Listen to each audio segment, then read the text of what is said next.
caractérisation des écoulements. Donc la caractérisation des tissus peut se faire soit par prélèvement et identification des propriétés mécaniques du tissu aortique. Donc on a des prélèvements cadavériques, on a des prélèvements cadavériques qui permettent de caractériser en fonction du degré de calcification des propriétés mécaniques des tissus, ou alors on a des tests par expansion qui vont permettre, par corrélation d'image, on peut obtenir donc les caractéristiques mécaniques du tissu vasculaire. Là, ça permet donc de caler, on fait du Monet Rivlin pour pouvoir représenter la déformation de la structure aortique, et ces expérimentations vont nous permettre de caler les coefficients pour pouvoir obtenir la loi de comportement. Le sang, c'est un fluide complexe, vous avez du plasma, vous avez des globules, des nutriments, etc. C'est un fluide, pour ceux qui font de la mécanique des fluides, c'est un fluide à comportement non newtonien. Et le modèle qui colle de manière assez intéressante, c'est le modèle de Karo-Yasuda. Et à partir de ce modèle-là, on peut identifier de manière un peu plus précise les contraintes aux parois. C'est ceux qui vont nous permettre de quantifier les biomarqueurs post-opératoires. Donc là, vous avez un cheminement en termes de représentation. Ici, vous avez la représentation, donc la loi de comportement pour un fluide newtonien où il y a proportionnalité entre la contrainte et le gradient de vitesse. Et là, vous avez un comportement non newtonien, donc non linéaire. À fort taux de cisaillement, vous avez une viscosité qui est à faible taux de cisaillement, vous avez une viscosité qui est très élevée. À fort taux de cisaillement, vous avez une viscosité qui est très faible, donc c'est ce qu'on appelle le caractère réofluidifiant. Et à partir de là, on arrive dans toutes les zones de circulation du sang à caractériser la viscosité effective du sang. Pour revenir un petit peu à la mécanique, on résout ici les équations d'Navier-Stokes, les équations d'équilibre, et puis on utilise les méthodes de volume fini pour pouvoir caractériser les écoulements sanguins. Et l'objectif étant de développer des outils qui puissent être utilisables par les hôpitaux, il est hors de question d'utiliser donc des logiciels commerciaux, mais par contre des logiciels open source. Et pour ceux qui connaissent, on utilise ici FormExtend. Cet open source qu'on a adapté à la problématique médicale va permettre à la fois de simuler les écoulements hémodynamiques et de faire le couplage de structures. Toute la partie amont, en termes de pré-processing, reconstruction à partir de data clinique, se fait par GMTK ou par des logiciels équivalents.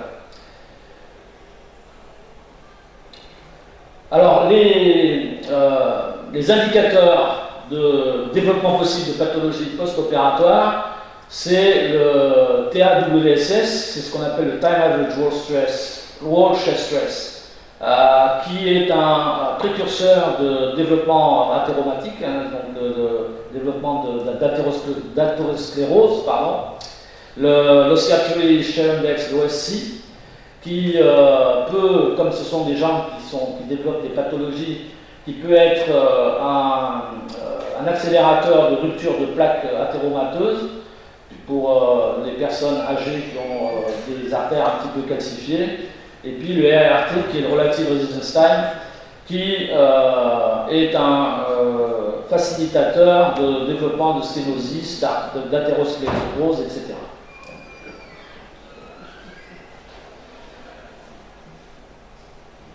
Donc voilà le type à partir de données cliniques, parce qu'on travaille directement avec les hôpitaux de Lyon, entre autres l'hôpital Louis Pradel, qui est un hôpital spécialisé en pathologie cardiovasculaire. À partir de données cliniques de type scanner, IRM, nous faisons la reconstruction du circuit aortique afin de pouvoir faire la simulation à la fois de la chirurgie et la simulation de l'hémodynamique pour voir les résultats pré- et post-opératoires. Donc voilà un exemple. Bon, pour tout ce qui est conditions limites, on identifie toutes les artères qui sont reliées à l'artère principale, et les conditions limites sont les conditions limites de Wien-Kissel qui permettent de représenter à la fois l'élasticité des vaisseaux secondaires et puis la résistance hydraulique liée à l'écoulement sanguin. Vous avez ici une comparaison de l'hémodynamique à différents endroits, ici, ici, ici et ici, hein, pour les différents temps indiquant le cycle cardiaque. Hein, on fait un cycle cardiaque de type systole-diastole, et nous pouvons ainsi regarder comment circule le sang avant de faire l'opération, pendant et après l'opération.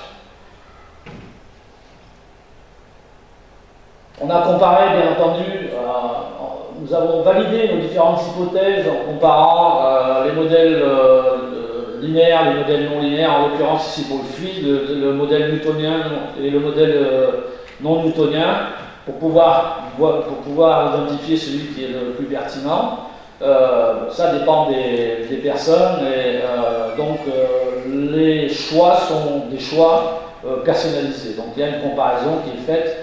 Il est bien entendu que lorsque vous avez un fluide qui est newtonien, vous avez moins de temps de calcul, et donc des résultats qui sont beaucoup plus obtenus de manière beaucoup plus rapide. Ici, donc, vous avez les conditions limites au niveau de la structure. Donc ici, c'est la carotide, la branchiale, et puis la troisième, je ne me rappelle jamais du nom. Un type de maillage qui est utilisé pour représenter le flap. Ici, vous avez donc la déchirure au niveau de l'aorte. Ça, c'est ce qu'on appelle le flap. Hein, c'est le bout de l'aorte qui va venir bouger en fonction de l'hémodynamique et en fonction des pulsations cardiaques. Donc là, vous avez une représentation de la finesse du maillage à utiliser pour pouvoir capter les informations les plus pertinentes, les plus intéressantes. Un exemple de couplage fluide-structure ici, pour pouvoir récupérer donc les écoulements sanguins, et vous pouvez voir peut-être le mouvement du flap ici qui s'entend en fait lorsque le médecin est à l'écoute, et donc on a un comparatif qui va nous permettre d'obtenir les champs de vitesse, les champs de déplacement et puis les contraintes au niveau des parois. Et ça, c'est un exemple personnalisé, hein, c'est sur un patient. Avec ici un zoom pour voir comment se comporte le flap ici. Et puis vous voyez ici des phénomènes de recirculation qui sont liés aux problématiques de contraction au niveau du flap. Et ces phénomènes de recirculation sont générateurs de pathologies post-opératoires.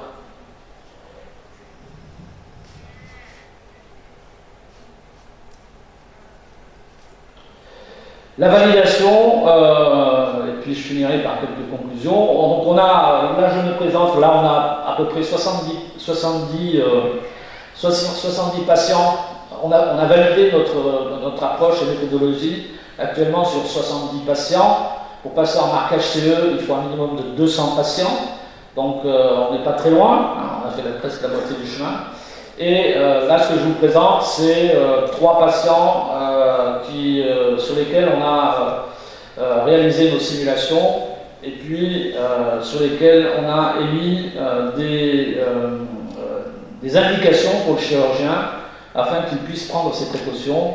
Donc là, vous avez des comparatifs entre les résultats obtenus en simulation et puis les résultats obtenus par de l'imagerie. Hein, l'imagerie 4D, c'est une imagerie, en fait, c'est une imagerie de flux, c'est une imagerie 3D, mais fonction du temps, donc ce qu'on appelle l'imagerie 4D.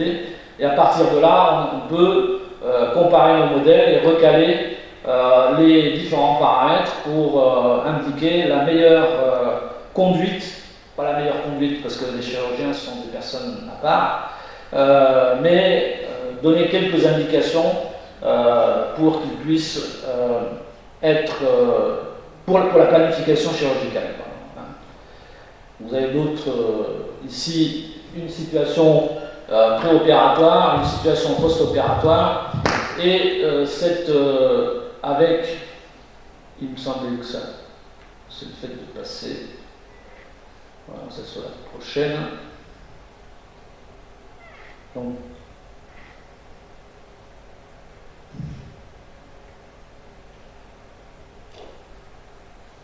Donc là, on arrive à visualiser. Donc là, vous avez le in vivo, donc les imageries issues de l'IRM 4D, et puis nos simulations en opératoire et post-opératoire. Ça permet de comparer les flux et d'être prédictif et préventif en termes de planification chirurgicale.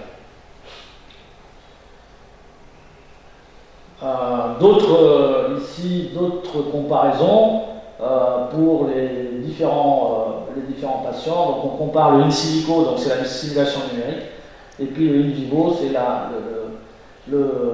l'imagerie 4D. Vous voyez des ressemblances frappantes entre l'aspect simulation et l'imagerie médicale.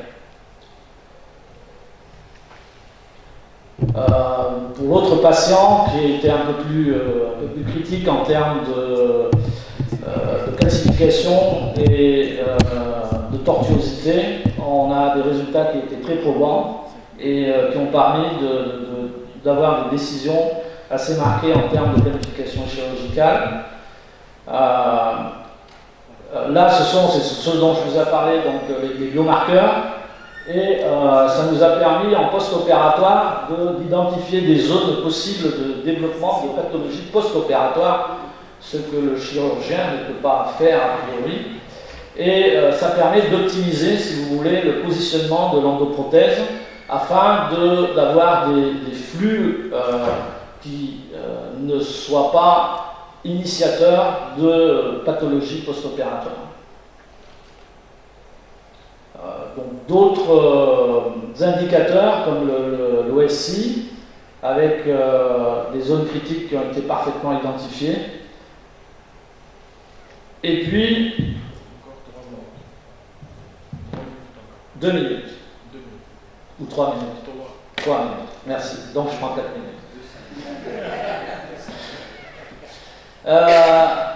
Alors, on ne peut pas obtenir aussi facilement que ça les données cliniques, donc nous avons développé un banc expérimental, et sur ce banc expérimental, nous avons testé des répliques de circuits aortiques faits par impression 3D, avec des matériaux qui puissent être le plus proche possible, c'est très compliqué, mais des matériaux qui soient le plus proche possible des caractéristiques mécaniques des tissus biologiques.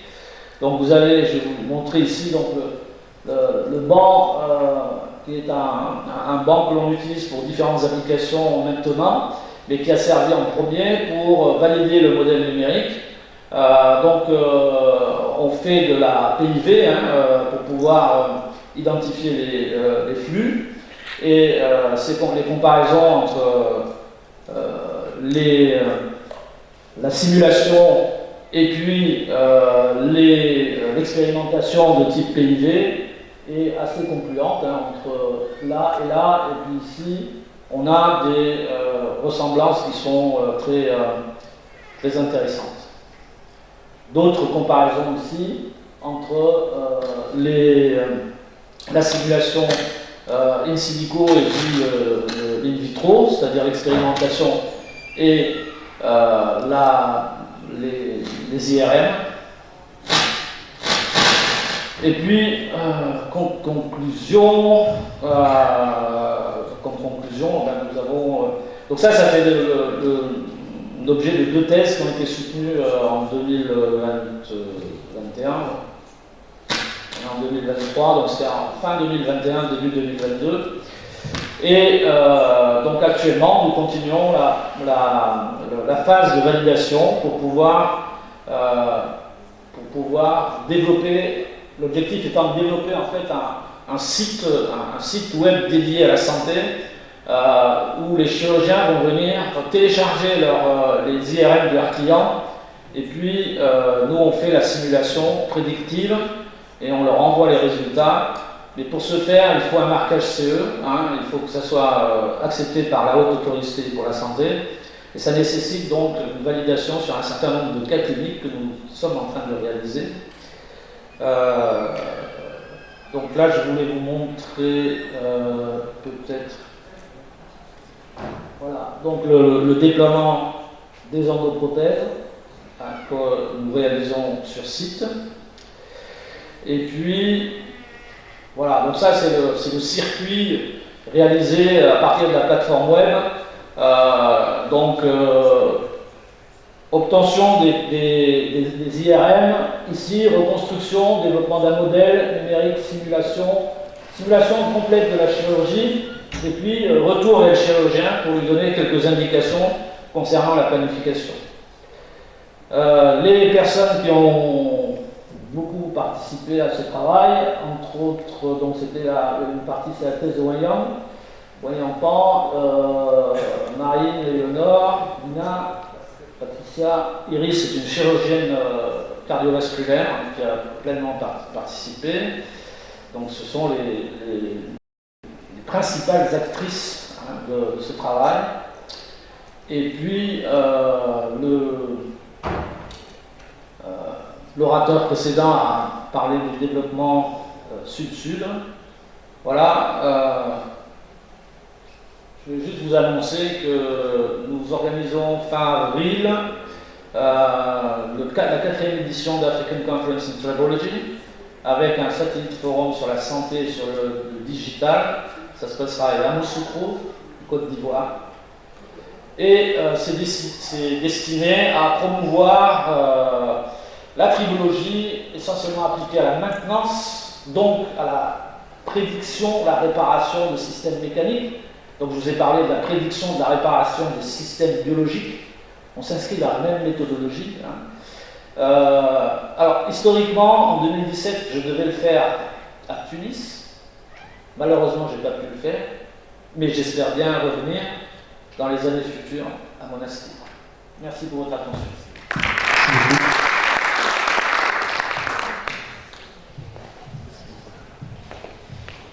Merci beaucoup pour cette présentation. On va passer à s'il y a quelques questions.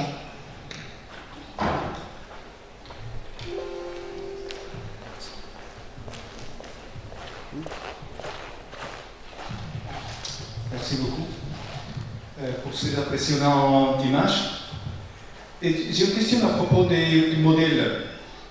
Quels sont les défis ou les améliorations à faire sur les domaines des modèles? J'imagine que ce n'est pas 100%, ou même, on n'a même pas besoin de 100%, que ça soit si fidèle, n'est-ce pas? Ou quels sont les défis? Qu'est-ce qui suit dans ces cas-là de la modélisation? Alors, le développement des modèles la pertinence et le choix des modèles va dépendre des données cliniques. Donc déjà, il y a un travail essentiel à faire en termes de précision au niveau de l'imagerie. Et puis après, par rapport au modèle, là on fait de la mécanique des milieux continus. Il y a un effort à faire en termes de caractérisation, peut-être multi-échelle. On a déjà fait de l'homogénéisation pour tenir compte de caractères orthotropiques des tissus. Mais il y a encore un certain nombre de choses à réaliser. Je pense qu'au niveau de la chirurgie, c'est déjà pas mal. Pour le chirurgien, avoir des informations de ce type-là, c'est des informations qui pour nous paraissent assez macroscopiques, qui sont macroscopiques, mais qui sont des indicateurs vraiment importants pour discuter avec les chirurgiens de manière assez continue ça les aide pas mal et ça nous conforte dans nos orientations. Bien, merci pour la présentation qui est très intéressante. Donc, juste une petite question par rapport à la nature du fluide qui est le sang. Oui. Est-ce qu'il est, parfois il est considéré comme non newtonien, parfois il est considéré comme newtonien. Vous avez utilisé le modèle de Karoya-Suda, oui. Un modèle non newtonien. Oui. Donc, est-ce qu'on choisit le son arbitrairement ou bien par rapport à, par exemple, aux dimensions ou bien au diamètre du vaisseau? Est-ce qu'on peut arbitrairement choisir le son comme newtonien ou bien non newtonien ou bien voilà. Ok. En fait, ça dépend. Quand vous faites une prise de sang, vous avez un taux d'hématocrite, un taux de globules blancs, un taux de plaquettes qui vous sont personnels. Donc, de toute façon, avant chirurgie, il y a toujours prise de sang sur l'individu. Ça nous permet de définir les concentrations en globules dans le sang. Ça, c'est une première information. La deuxième information, c'est l'IRM de flux. Le comportement en réponse en termes de viscosité va dépendre des taux de cisaillement. Et donc, dans les grosses aortes, au niveau de la crosse aortique, vous avez beaucoup de flux, donc vous avez beaucoup de cisaillement. Et les contraintes sont élevées. Et on est plus vers le plateau bas du modèle de Karoya-Suda, d'accord? Et par contre, quand vous allez vers les artérioles, tout ça, les taux de cisaillement sont beaucoup plus faibles et donc les viscosités augmentent. Et il faut, en fait, il y a une actualisation ce qu'on appelle les viscosités effectives en fonction à la fois des taux de cisaillement et puis de la prise de sang de l'individu qui va contribuer à un choix le plus approprié pour la personne. Parce qu'on est toujours dans le cadre de la santé personnalisée. C'est vraiment pour la personne, c'est individuel. Merci. Oui, merci monsieur, merci pour cette très belle présentation. Merci. En fait, j'avais une question qui rejoint la question la première qui a été posée. C'est par rapport aux propriétés mécaniques des tissus mous que j'utilisais. Oui. Parce que pour ma part, j'étudie les structures osseuses. Déjà, on a beaucoup de mal par rapport aux propriétés mécaniques, parce que c'est bien beau les structures métalliques, les propriétés, on les connaît tous, mais quand ça vient à tout ce qui est physiologique, c'est très complexe. Alors, vous avez parlé des essais sur cadavériques, ensuite un calibrage par rapport à ces essais pour pouvoir extraire les propriétés. Ouais. Alors, ma question précisément, quelles sont les propriétés que vous allez extraire de ce calibrage et comment ensuite vous les adaptez? Merci. D'accord.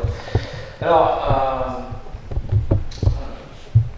vous avez les prélèvements cadavériques et puis les tests en extension qui, par des techniques de corrélation d'image, permettent de tracer une courbe en fait contrainte-déformation, et cette courbe contrainte-déformation va vous permettre d'identifier la loi la mieux adaptée par rapport à ces prélèvements. Par contre, ce que j'ai oublié de dire, c'est qu'on fait par ingénierie inverse une caractérisation in vivo. C'est-à-dire que l'IRM 4D va vous permettre d'avoir les déplacements de la structure, les déformations de la structure. Et nous, comme on a déjà reconstruit le circuit aortique, et comme on connaît le pulse, on fait le modèle fluide structure et on cale les paramètres du patient par rapport à la loi de comportement. Les lois de comportement sont plus ou moins prédéfinies. On sait que le tissu humain, c'est soit du Ogden, soit du Monet-Rivlin. Après, ça varie relativement peu. Donc, il y a juste les coefficients à caler pour chaque individu. Merci beaucoup. Merci à vous.